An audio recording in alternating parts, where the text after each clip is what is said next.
नमस्कार दोस्तों, स्वागत है आप सभी का हमारे YouTube चैनल में। और आज का हमारा टॉपिक है हिंदी में पत्र लेखन। ठीक है, कैसे करें?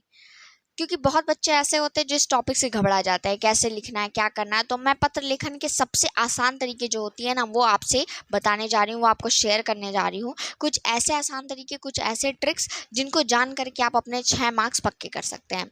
सबसे पहले बच्चों, आपको ये जानना बहुत ज़रूरी है कि जो हिंदी में पत्र लेखन का मार्क्स होता है वो 6 मार्क्स निर्धारित होता है। ठीक है, और ये चाहे आप 10वीं बोर्ड के स्टूडेंट हैं या 12वीं बोर्ड के स्टूडेंट हैं, दोनों के लिए ही ये बहुत ही ज़्यादा इंपॉर्टेंट होता है। ठीक है, क्योंकि दोनों के एग्जाम में आएगा। ये तो फिक्स होता है कि 6 मार्क्स आपके पत्र लेखन के लिए आने ही आने हैं। इससे कोई भी रिस्क लेना सही नहीं होता है, क्योंकि ये फिक्स है कि आएगा। फिर बच्चों आगे चलते हैं।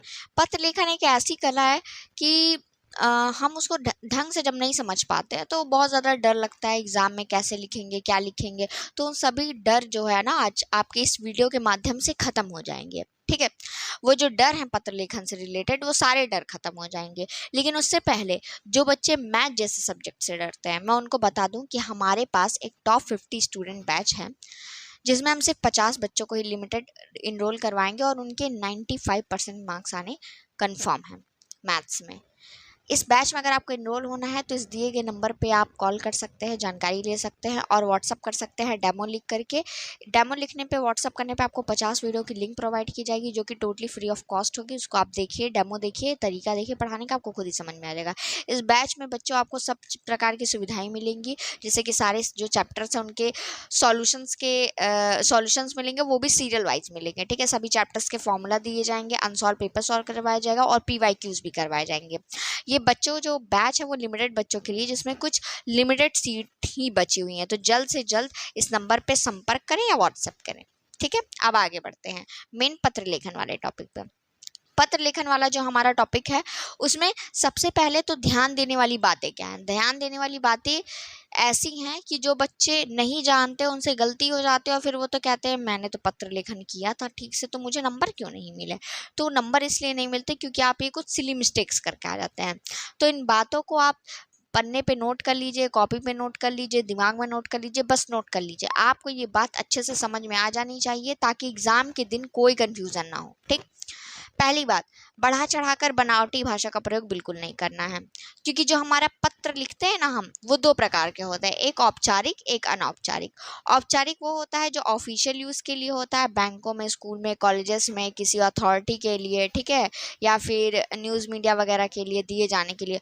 अनौपचारिक वो होता है जो हम अपने किसी फैमिली, रिलेटिव, फ्रेंड को भेजते हैं। ठीक है, जो हमारे यूपी बोर्ड के सिलेबस या जो अन्य बोर्ड के 10th के 12th के सिलेबस है, उसमें औपचारिक वाला ही पूछता है पत्र लेखन, उसमें अनौपचारिक नहीं पूछता है। ठीक है ना बच्चों?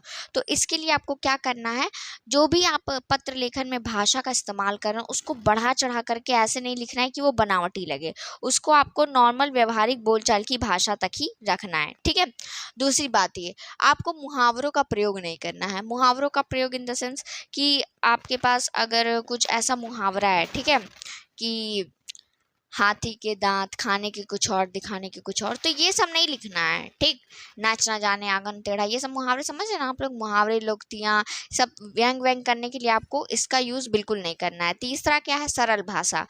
कुछ बच्चे ऐसा सोचते होंगे पत्र लेखन लिखना है तो बहुत ही शुद्ध हिंदी आनी चाहिए, उसमें एकदम हाई फाई वर्ड्स का यूज़ होना चाहिए, ये वो। नहीं नहीं, ये सब आपको बिल्कुल नहीं करना। आपको नॉर्मल बोलचाल की जो भाषा होती है उसी का इस्तेमाल करना है। ठीक है ना, उससे ज़्यादा का कोई इस्तेमाल नहीं करिए। आप सरल भाषा का प्रयोग करिए जो एग्जामिनर को समझ में आ जाए, उससे आपको आसानी से नंबर मिल जाएंगे। अब बच्चों, मैं पत्र लेखन के बारे में और भी ज़्यादा इंपॉर्टेंट बात बताने जा रही हूँ, तो प्लीज़ वीडियो के साथ आगे तक बने रहिए। अगला पॉइंट हमारा ये आता है कि पत्र लेखन में आपके सिलेबस में क्या क्या है। ठीक है बच्चों, सिलेबस में कुछ भी हो, ये जो कुछ मैं बताने जा रही हूँ ना, इससे बाहर आपके एग्जाम में कुछ भी नहीं आ सकता है, क्योंकि यही पूरा सिलेबस है। पहला, संपादक को पत्र लिखे, इस टाइप के क्वेश्चंस। ठीक, अधिकारी, किसी अधिकारी को पत्र लिखना, इस टाइप के क्वेश्चंस।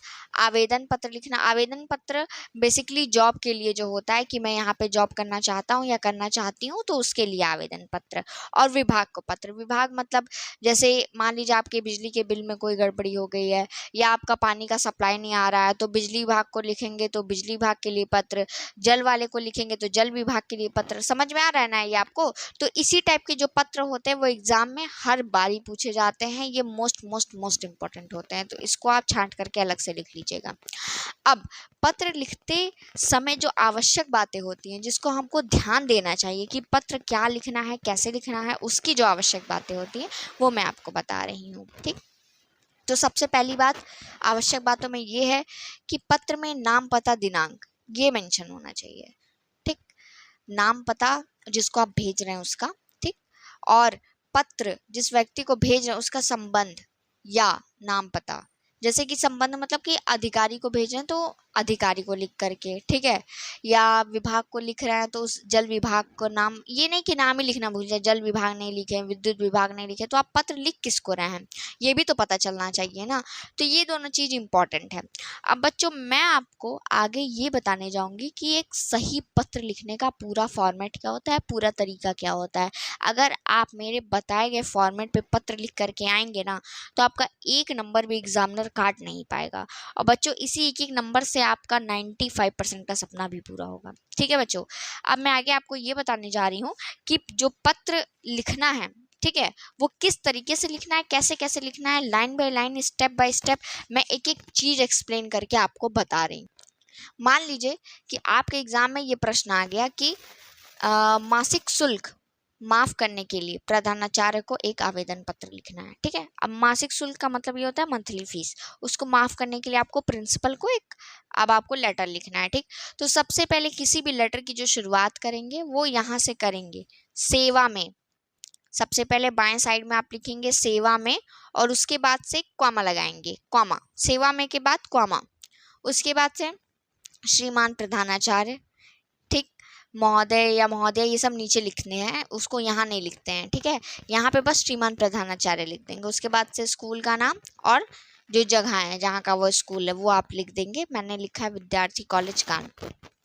अब उसके बाद से किसी भी लेटर का सबसे इम्पोर्टेंट पार्ट विषय, विषय जो बच्चों होता है वो आपको बढ़ा चढ़ा करके 4-5 लाइन में नहीं लिखना होता है, उसको आपको 3 से 4 वर्डों में ही कंप्लीट करना होता है। जैसे यहाँ पे क्वेश्चन में क्या दिया हुआ था, मासिक शुल्क माफ करने के लिए प्रधानाचार्य को पत्र, ठीक है, लेकिन मैंने विषय में क्या लिखा है, मासिक शुल्क माफी हेतु। अब प्रधानाचार्य को भी लिख देंगे तो ये तो पूरा क्वेश्चन ही उतर जाएगा, ये यहाँ पे नहीं करना रहता है, ये बच्चे बहुत गलती करते हैं। आपको विषय में मिनिमम तो नहीं बोलेंगे लेकिन मैक्सिमम 4 से 5 वर्ड्स होने चाहिए, उससे ज़्यादा शब्द का यूज़ नहीं होना चाहिए। ठीक है, अब आगे बढ़ते हैं और ये बताते हैं कि आगे कैसे फॉर्मेट होगा।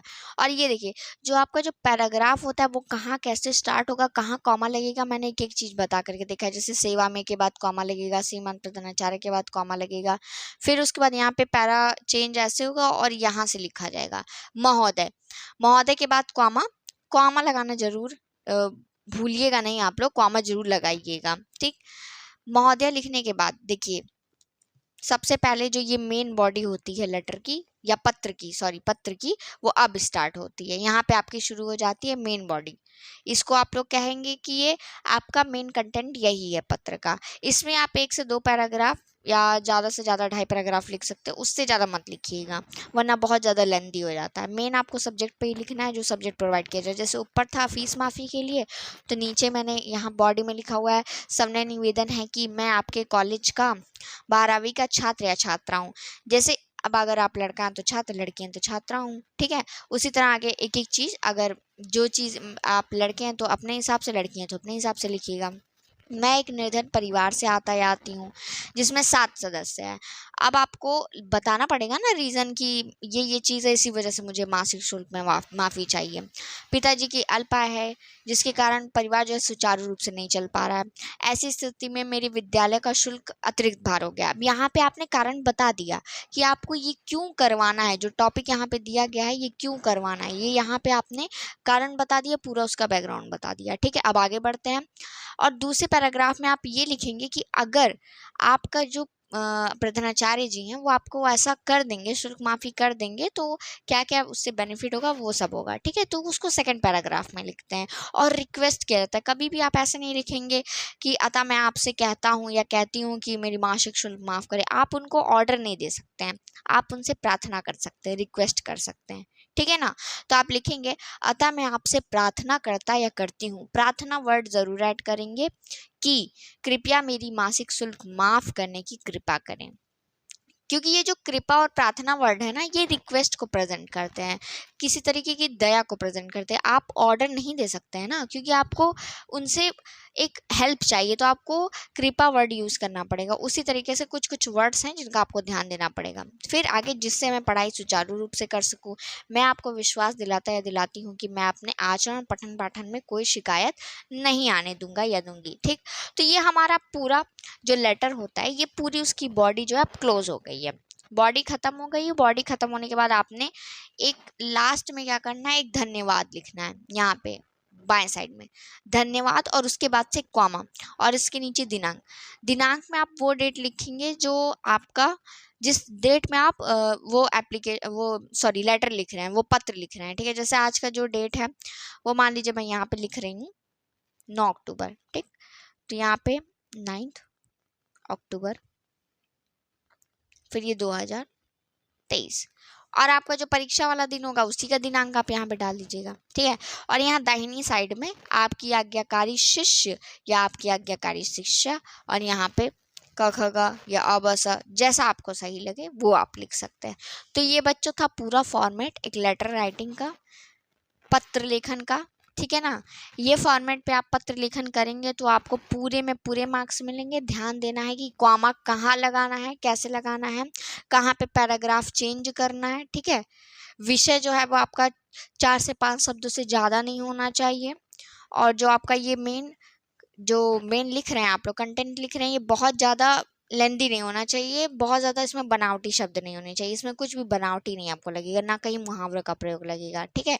और लास्ट में आपका आज्ञाकारी शिष्य या आपकी आज्ञाकारी शिष्या, दिनांक और एक धन्यवाद, ठीक है। वीडियो अच्छी लगी हो तो प्लीज़ इसको लाइक करें और शेयर करें। Thank you.